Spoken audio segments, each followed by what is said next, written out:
So, how to feet.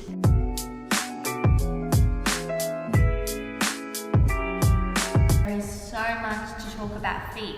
Today I'm going to give you some tips on how to improve your feet, what you should be doing in class when you point them, lots of little exercises to do at home, and ballet. So to start, let's talk about the way you should point your foot in class and the alignment.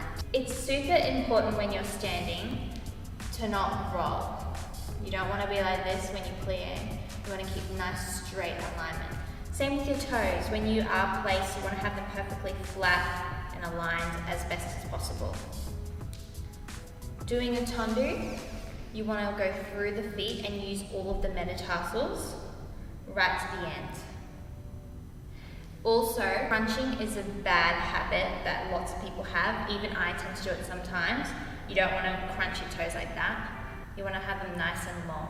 So doing lots of exercises with the TheraBand, keeping them as long as possible will help.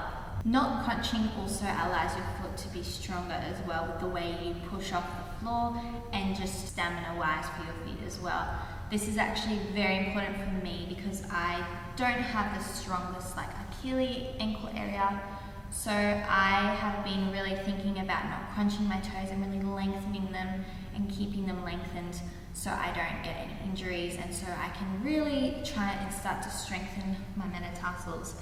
It's also super important so when you are in point shoes, you can feel all your toes and be able to activate them the way you want them to whenever you're dancing on point and even on flat as well. Also with sickling and winging, obviously it's desired to have a wing foot when you're in a tendu derriere. You want to keep in mind that all your toes always lengthen upwards around and not like a cashew foot.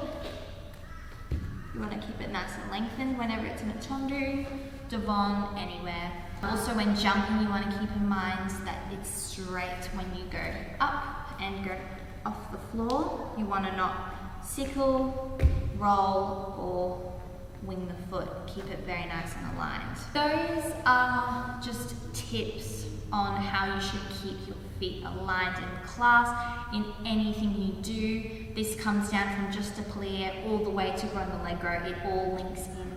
You want to keep a really placed foot. And having really good feet, metatarsal strength will help you with everything. So improving on that will help in every aspect you do. Let's now go on to the exercises. First one I'm going to talk about is the metatarsals. We'll just focus on that area. Doming, making sure that when you do dome that you just use this part of your toes and not the top, because that is going to help. So when you do go to a point, it doesn't crunch, so you use this part only to go downwards. I'm not very good at it. I am starting to get better. You don't have to go fully up. You have to just activate this muscle and go backwards. When you dome as well, you want to keep in mind not to activate this muscle. If you are activating it and getting a really high dome, I would suggest starting from scratch, just using this muscle and not using that. That's a better way to do it. See how I'm pushing down there only and not with this part of the metatarsal? That's what you want. I also like to try and activate just the one metatarsal too, especially this guy, because he's not very good at all. So I like to put my fingers down underneath and try and feel that this part of the metatarsal pushing against my finger. This is my favorite one to do. And it doesn't look like I'm doing much, but when you do feel it, you can feel it, and it's quite a hard pressure against my finger. Another one is also doing where you kind of alternate between the big toe and the little toes. This one is very hard as well, but it's really good just to have coordination in your metatarsals so it can help with other things. Another one I like doing is activating this muscle so the bunion can keep more aligned. So you basically want to put your finger down here and you want to pretend you're moving your big toe away from your toes. Now, you can't see anything again, but I'm feeling a muscle going through here being activated. And that is what you want to feel. So I can feel it now. Next is the TheraBand. So I don't have my TheraBand here today, but this is the closest to a TheraBand, and it still works just as well. This is just one of those bands you use for pressure, for like workout type things. I basically just use it for pressure for when I do squats and things. What I'm going to do here, it's not the perfect situation right now, but I'm doing my best. So just rolling through the feet is very important. And keeping in mind to not wing off or sickle when you're going downwards. You want to keep perfect straight line and make sure not to crunch your toes. I sometimes do it. Oh, this band's really hard. Anyway, you kind of just want to lengthen outwards and point, just like that. So I also enjoy doing a turned out one as well. This one's to help alignment for whenever I'm in a Devon position and I want to increase the turnout. And doing this every day will help so much with your point. You can also do a way as well without the TheraBand. You want to just put your hand up here and you push against your fingers. Push against. You can also go the other way, and I really feel a stretch in my arch when I do this. And down again, this one's really good too. Sometimes I also like to let go to see if I can hold it. It's not always the way, but I try my best. Also, just stretching the arch if you want to feel that arch stretch. Doing this over the top, you can really feel it.